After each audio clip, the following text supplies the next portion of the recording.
Today I'll be talking about how we are working with the creatives in our marketing team at Trophy Games.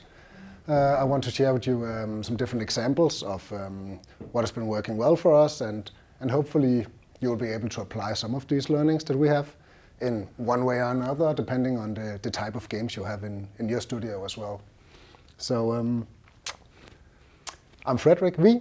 I'm the CMO of Trophy Games. I've been in the games industry for more than 10 years now. Started in esports, not as a player at all in any way. I'm definitely not good enough to do that, but just working in the esports industry. 8 years ago, I joined Trophy Games. I started our marketing department, and I've had my primary focus on mobile user acquisition ever since. Just a speed run of Trophy Games, for those of you who are not familiar with us. We've been around since 2006. The first decade we focused on a lot of football management games. Then we moved over more towards strategy and management games in general, and in 2021 we went public, which created a lot of growth for us in terms of more employees and so on and so on. This is also when we did our first acquisition, where we acquired the game Airline Manager. And this has been our primary focus for the past almost 4 years, to build upon the framework of Airline Manager and to create our transport management series, as you see here, which consists of Shipping Manager, Train, Energy, and now we just released Truck Manager a couple of months back. So this is our primary focus, and this is also what generates most of our revenue in Trophy Games. And when I talk about creatives going forward today, it'll also be with these titles in focus as well. So just to cover a few of the basics, so we have some more context when we get to some of the examples. Why are creatives important? Well, good creatives, they will help you drive more users into your game. It'll also increase your ROAS, return on ad spend. And if we look at the cost per install formula, we can see creatives will affect the click-through rate that we have here and the install rate as well. So that'll be directly affected by whether or not your creative is performing good or bad. So for instance, with the click-through rate, if your creative is really well engaging with your audience and so on, then you'll have a high click-through rate. The install rate, again, if your creative is true to your product, it'll also help increase the install rate, so they don't get into an app store that doesn't look anything like the creative they just saw. So how do we measure success when we talk about creatives? Here there are a lot of different takes on this. It depends from studio to studio, from game to game, also where you're at in the game life cycle for that matter. For Trophy Games, it's pretty much all about the return on ad spend. That's at the end of the day, that's the only thing that really matters for us in our marketing team. We have a lot of other metrics, such as the click-through rate, the cost per install, the retention to look at, and all of those are really good indicators about how we get to a positive return on ad spend and as high return as possible. But this is, at the end of the day, what we're looking at. And this is also why it's so important that we have the whole all the data available to us. So we don't just look at early engagement, but we can look at through the entire funnel and really understand why are creatives working or why they're not working, and really make sure that we make some data-driven decision making while working with creatives. I'll get back to that a bit later. So the way we are testing new creatives at Trophy Games, we have this testing environment where we use meta ads as the media source. So we split test the different new creatives up against each other. We put it into 2 different phases. The first phase is where we look at the early engagement. Here we set the ad campaign to have a goal or a rule saying we need 100 installs, and then we have enough data to get an idea about how well the early engagement is in the creative. So here we look at the click-through rate, we look at the cost per install, and we look at the day 1 retention. And if we are meeting the thresholds that we're looking for, we take this creatives to the second phase. And here we need more data in order to make any decisions. So we put the rule in the meta ads to 1,000 installs. And here we start looking at day 7 retention. We look at the conversion to paying users, and we look at the day 7 ROAS as well. And then we decide, okay, are we meeting the thresholds? Are these new creatives performing better than the current ones we are having? And if they are, then we move them along to the actual active campaigns that we are running. So there are a lot of challenges when we talk about producing creatives and working with creatives in general. One challenge that I would like to focus on here is the creative fatigue. So if we look at the frequency, which is basically how many times one person has been exposed to a specific ad. So just imagine you have seen an ad 4 times and you didn't do any actions, you didn't click on it, you didn't install the game. The chances that you will take action the 5th time you see it is very low. So this challenge basically applies to all your creatives. Even the best creative you ever made, you're still going to face these difficulties.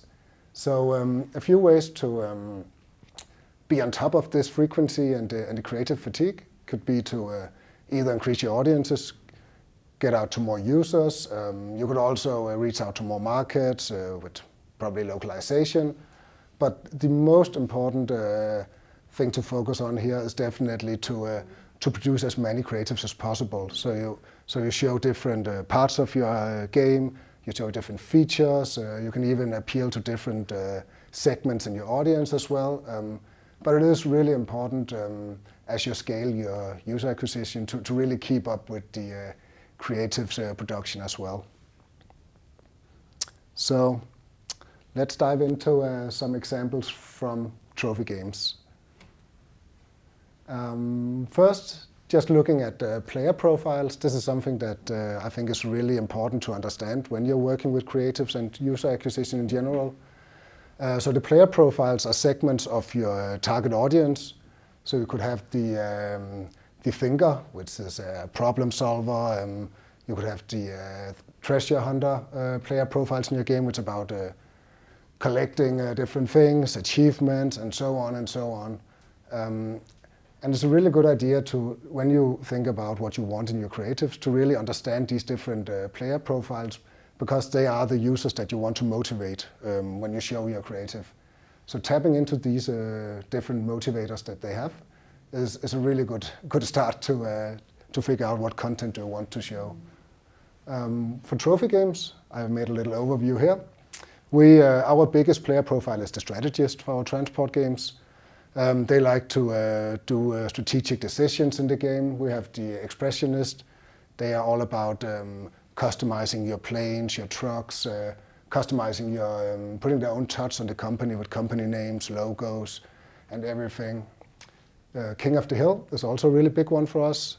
They are very motivated by the whole leaderboards, being the best, being on top. And then this is a smaller player profile for us, but still worth mentioning, the networker. Our games are multiplayer games, and we do have alliances and so on. So we do have all of these things where people work together as well. So that's definitely also relevant. And there are just a lot of ways to tap into each and every one of these player profiles when you make creatives. So that's also really important to keep in mind, and also really good inspiration when you are trying to come up with new content for your creatives. So just a second. Yeah, just to give you a bit more context about probably the biggest challenge we have in the marketing team in trophy games. Our games have been, historically at least, referred to as spreadsheets, very data heavy, a lot of tables. It is management games, so it is all about optimizing data in one way or another. So this is what Shipping Manager looks like. This is just a screen recording. So you depart your ship, then you see your ship moving if you zoom in a lot. And then, I think it said 8 hours later it will arrive in South America. This is not very creative-friendly content. Probably not a lot of people who would stop doom scrolling when they saw this. So those are some of the limitations that we have in our work. I mean, if you compare it to probably Cybo or Supercell, If we talk about squad busters, they could literally just do a screen recording of gameplay, add an outro and a call to action, and I think they would have a very nice looking creative actually. They have stunning visuals. We don't have that. So we're trying to work around this. So some of the ways we do this is either by building these 3D cinematic creatives, where we don't show what the game actually looks like, but we tell the viewers a story about what they can do in the game, and we sell them a dream about they can become the biggest airline company, a shipping company, and they can have all the different ships and so on, without actually showing what the game looks like, because then they probably we wouldn't catch their attention at least.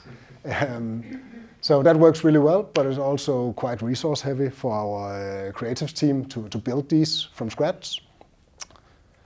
Another thing that works really well for us when we actually want to use gameplay is by working with influencers, because then we get all of this additional energy, some action and some eye-catching to actually make sure we catch the attention of the users. So that's also something that works well. It's a lot easier to do, but we are seeing the better results over here though. But it's a balance.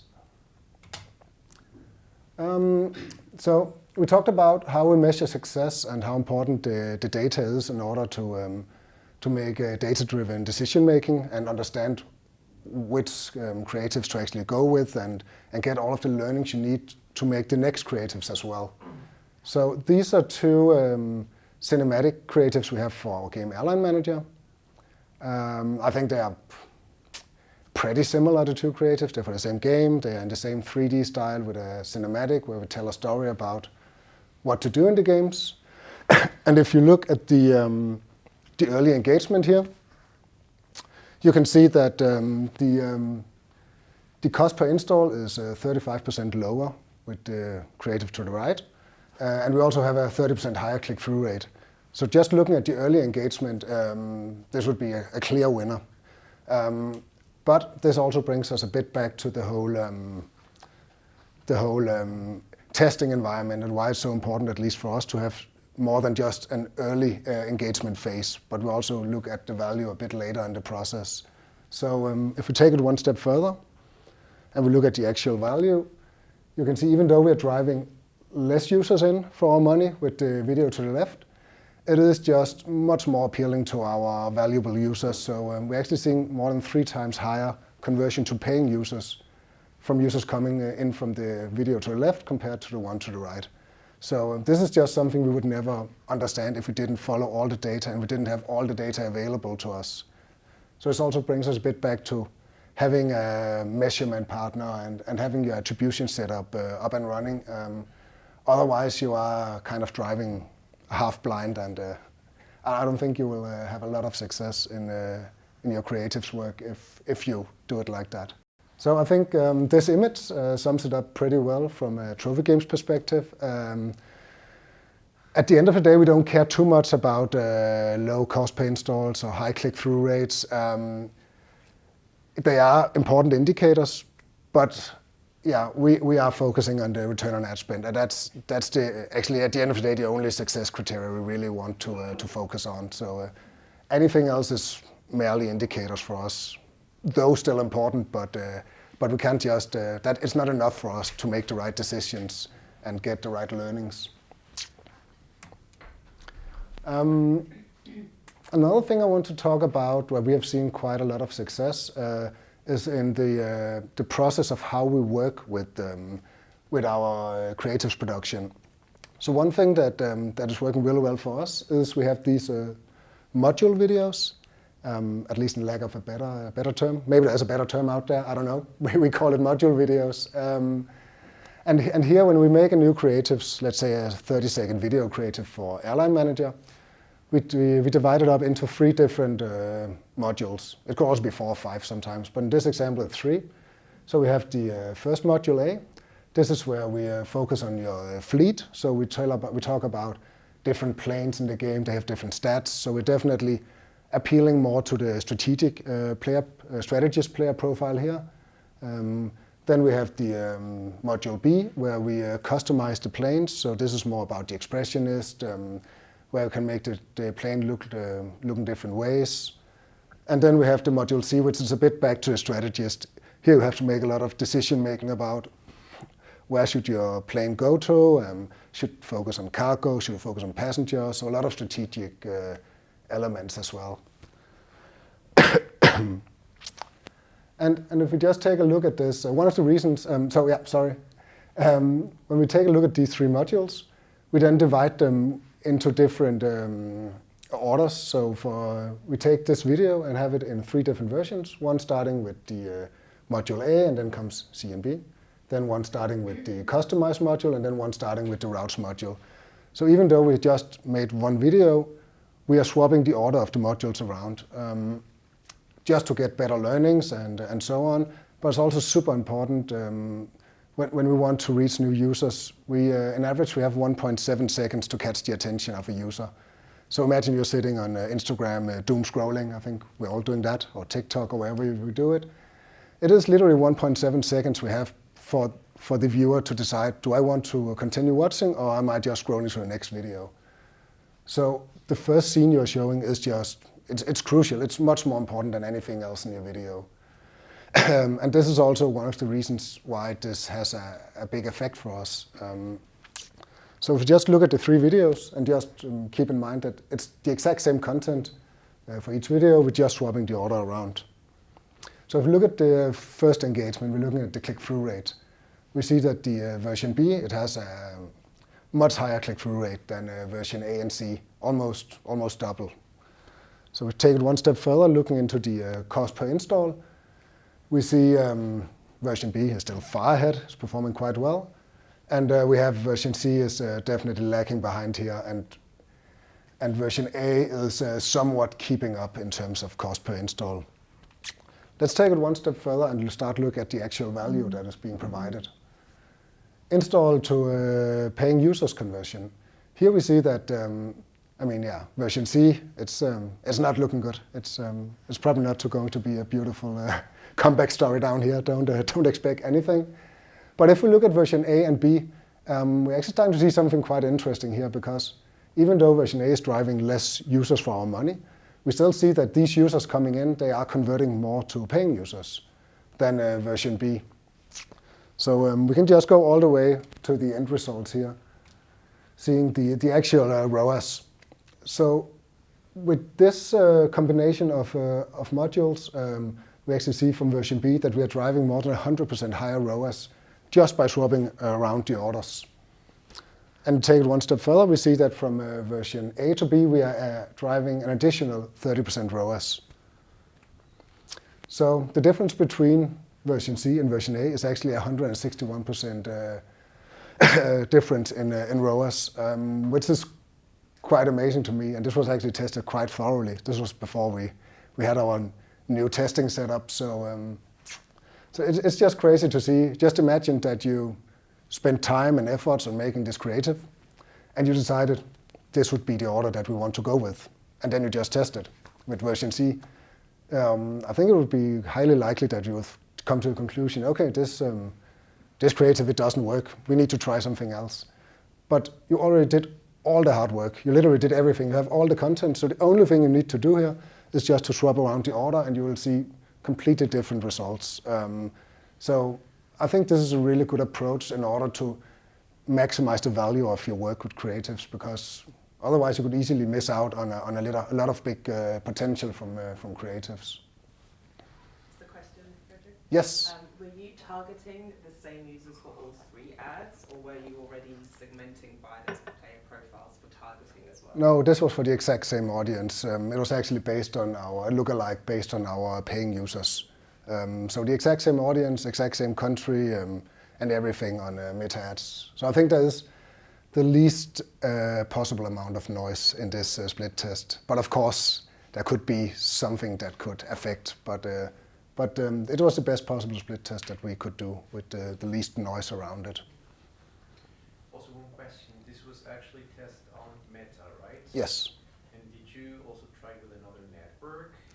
And kind of like in the same fashion, did you? No, we only split test on Meta, and then if we see the thresholds that we want, and if we go through all our testing phases, then we apply it to different DSPs and Google Ads and so on as well.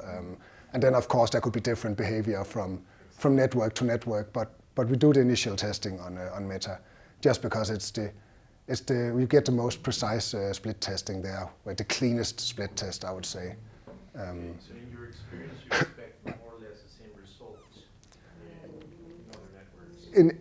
In general, yeah. But of course, some things from experience works better on some DSPs or on some media sources than other. You should keep that in mind, of course. But a general rule for us is that if it works on Meta, then it will most likely also work on the other platforms. So the last example of creatives production I want to show is the retargeting. So how we try to get churned users to get back into our game. So typically we are targeting high valuable users here, users who have already made payments in our game.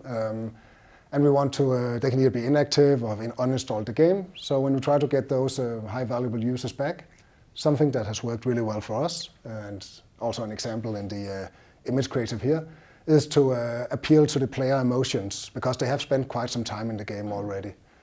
So for instance, we can show an image of how their airport is looking now. It's deserted, it's about to fall apart. So we play into the emotion of come back and take care of your airport. It really needs you.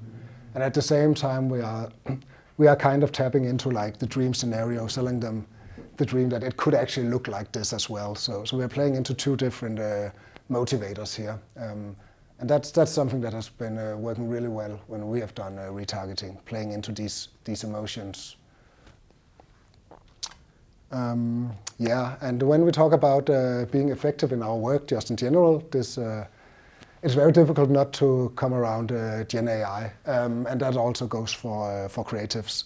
So I know you mentioned you are still maybe touching upon implementing AI, Gen AI, and I think we are, just take Cybo as an example, you're a much bigger brand, you have a lot more things to take into consideration with it has to reach a certain quality and trademarks, all of these things. For a studio such as us with trophy games, we are definitely a lot smaller than Cybo. So we can be a bit more flexible when we use Gen AI in our workflows. And we are trying to use it as much as possible. It's shown some really good results for us. We're using Midjourney, Runway, Comfy UI, and I'm quite excited about Sora just being released as well.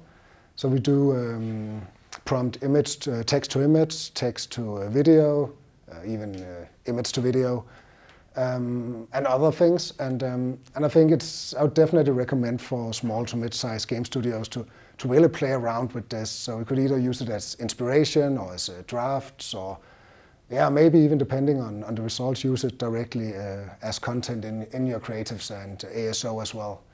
But I have a few examples here of how we use it. So for some of our video creatives, we use influencers. And I can just show you one here, one that has been performing really well for us. We now have train lines running all over the country. We're taking over the world. And there's so much happening. So we have 13 passenger trains. We have just a short clip of MS. She has been performing really well in our English-focused campaigns and our global campaigns as well. She is very appealing to our target audience. So we're also covering French, German, Spanish, and maybe one or two other languages with local influencers. But besides that, it becomes a lot of work to start finding local influencers, figuring out which ones are more appealing in the market, and so on and so on. It's just very time consuming, finding them, communicating, negotiating, what do we have, waiting for them to deliver content, and then start editing it. So it doesn't make sense for our size of studio to tap into Poland and Greece and Romania and so on. It wouldn't be worth the work we put in. So what we're doing when we see this winning creative, we know this works really well on a global level. We take this 30-second video, drag it into, for instance, the HeyGen AI platform, if you're familiar with that. They're really good at localization. So with just a few clicks, we can actually take this video, localize it into basically any relevant language we want. It will lip sync, it will reuse the original voice of the video. And we did this for several different countries and languages, and you can just see a Polish result here. Mamy teraz linie kolejowe rozciągające się i po całym kraju. Podbijamy świat, dzieje się tak wiele. Mamy 13 pociągów My Polish is really bad, but I have a Polish colleague, and she said it was actually pretty good. So if you understand how to work around the limitations of some of these, yeah, sorry. I have a question about the influencer. Do you then have in the contract that you can Yes. do it? Okay. Yes, we have agreed that we can do localization with, for instance, AI with her. So that's an important thing to keep in mind, the consent. But technically, you can actually do this without consent, whereas if we want her to say whatever we like, then we will need consent videos and so on uploaded to these platforms. But of course, it's probably better to make sure that everyone is on the same page and she doesn't see herself talking Polish. She would have to be in Poland though, but still, and she is from Australia. But definitely, it's a good point to make sure that you keep a good relationship also, and everything consent-wise is as good as it can be. But no. Sorry, just another one with Yeah. the influencers. Are you also writing the script, or you get kind of given them creative control, or it's a It really depends. Most of the times we just want the content creator to play, and then they send us 2 or 3 hours of content, and we can clip and make the best possible video by editing it. So that's what has worked the best, but it's also more resource heavy. Yes? Have you tried creating AI-generated influences? You are skipping ahead in my presentation here. One slide. Just one slide. But yeah, so yeah, if you know about the limitations of these tools, for instance, we learned quite quickly that the influencer in the clips we had shouldn't mention the game title, because this is Train Manager. So when she translates Train Manager, it sounds terrible. It's literally 2 words, train and manager. So it's not like a game title that's being said. And there are a lot of other small things. So when you know about these limitations, then you can actually get some pretty good results. I don't think they're perfect, but that's when we have the data. So we can at least figure out if it's worth it or not. So when we did a split test again on Meta to Poland, based on the same audience and everything, we saw some not the best results with the English-speaking one. We saw a low click-through rate, a quite high CPI, and the cost per action being purchases was also quite high here. But when we did the Polish version of the same video, we actually saw that we were driving 50% more clicks, 47% cheaper installs, and 69% lower cost per purchase as well for the same video. This is basically 4 clicks it took us to create this video.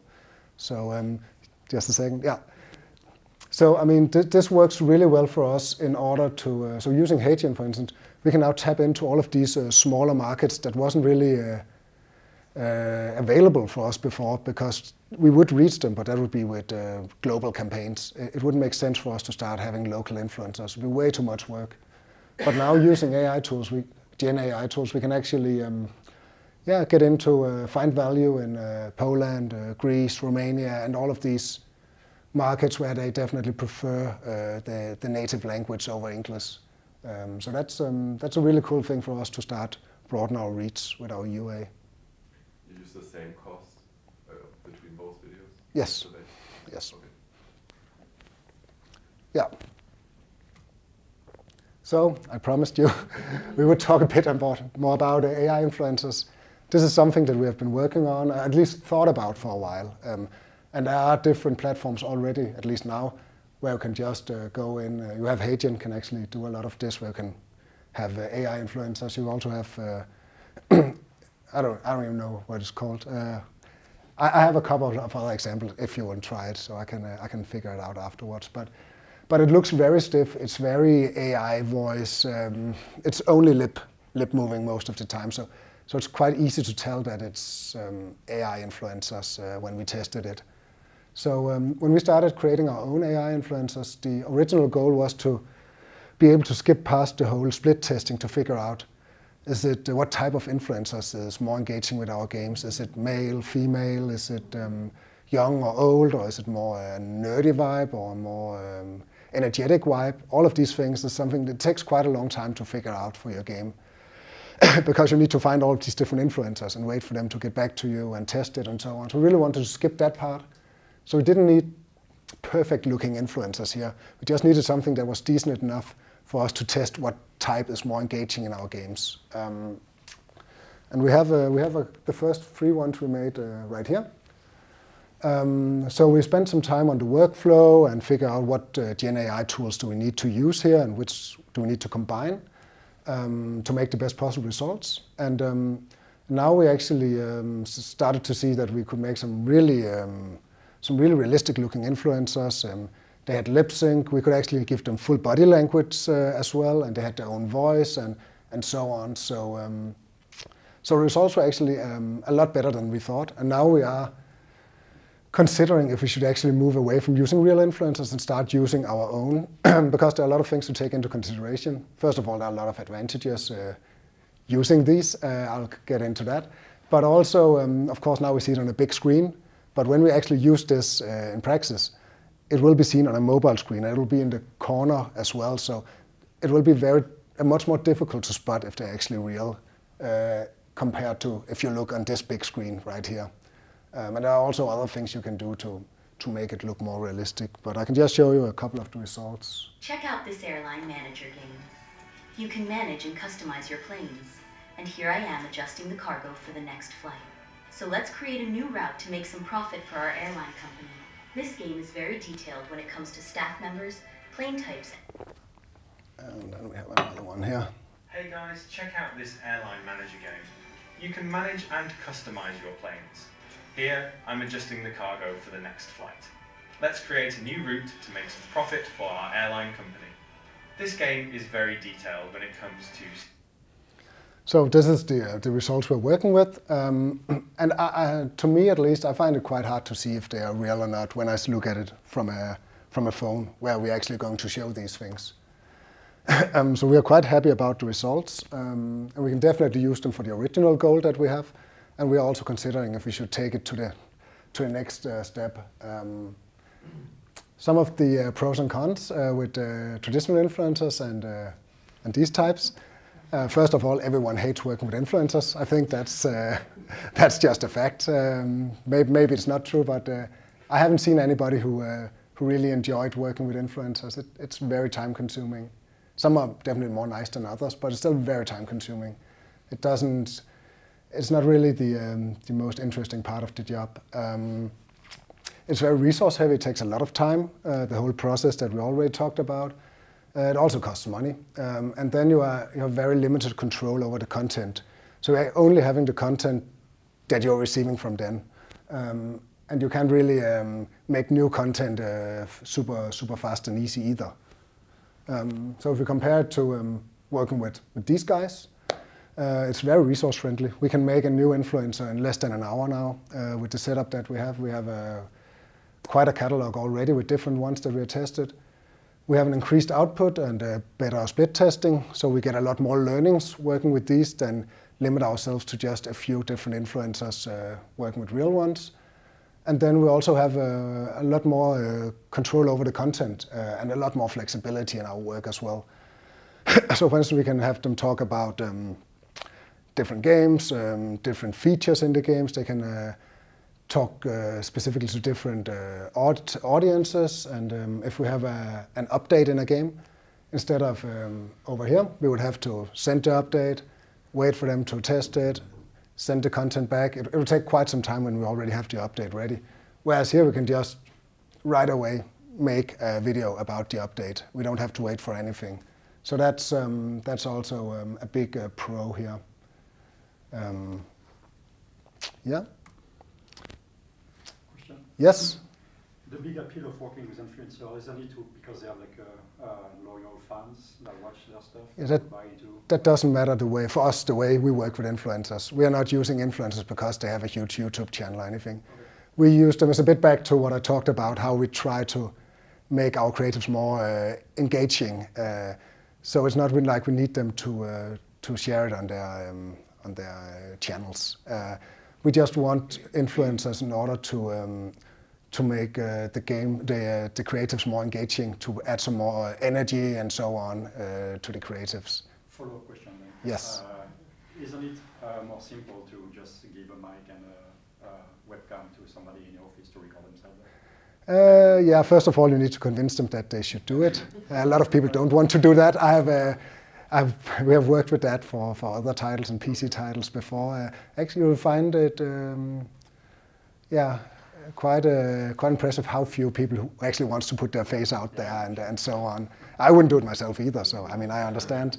But also we need to test, some of these influencers, they have this influencer vibe as well, and not all people does have that. And we need to test a lot of different types as well. So that makes it easier for us.